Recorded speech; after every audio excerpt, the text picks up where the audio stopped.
ഒടുവിൽ പ്രേക്ഷകരുടെ ആഗ്രഹം പോലെ അതും സംഭവിക്കുന്നു. ഏതോ ജന്മകൽപ്പന വമ്പൻ ട്വിസ്റ്റിലേക്ക്.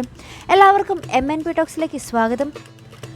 അപ്പോൾ നമുക്ക് തിരികെ ഏതോ ജന്മകൽപ്പനയുടെ പ്രൊമോയിലേക്ക് വരാം. വേറൊന്നുമല്ല, തിരുവാതിര ഉത്സവ ആഘോഷവും ചടങ്ങുകളെല്ലാം കഴിഞ്ഞ് നമ്മുടെ അശ്വിൻ്റെ വീട്ടുകാരും ശ്രുതിയുടെ വീട്ടുകാരുമെല്ലാം അവരവരുടെ വീടുകളിലേക്ക് പോകാൻ ഒരുങ്ങുമ്പോഴാണ് നമ്മുടെ ശ്രുതിയുടെ കയ്യിലെ താലവും നമ്മുടെ അഞ്ജലിയുടെ കയ്യിലെ താലവും തമ്മിൽ മാറിപ്പോയ വിവരം ഇവർ അറിയുന്നതും പിന്നീട് ശ്രുതി ഇത് തിരികെ അഞ്ജലിക്ക് കൊടുക്കാൻ വേണ്ടി തിരികെ ക്ഷേത്രത്തിലോട്ട് വരുന്നതുമൊക്കെയാണ് നമ്മൾ കാണിക്കുന്നത്.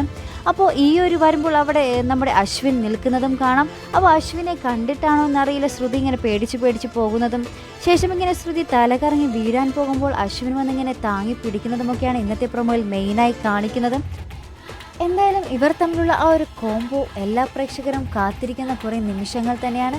അപ്പോൾ ഇവരുടെ പ്രണയം മുട്ടിടുന്നതും തളർക്കുന്നതുമൊക്കെ നാം ഇനി കാണാൻ ഇരിക്കുന്നതേ ഉള്ളൂ. അപ്പോൾ അതിനായി നമുക്ക് കാത്തിരുന്ന് കാണാം.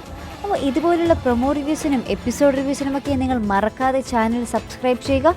അടുത്തൊരു വീഡിയോയുമായി വരുന്നത് വരേക്കും ബൈ.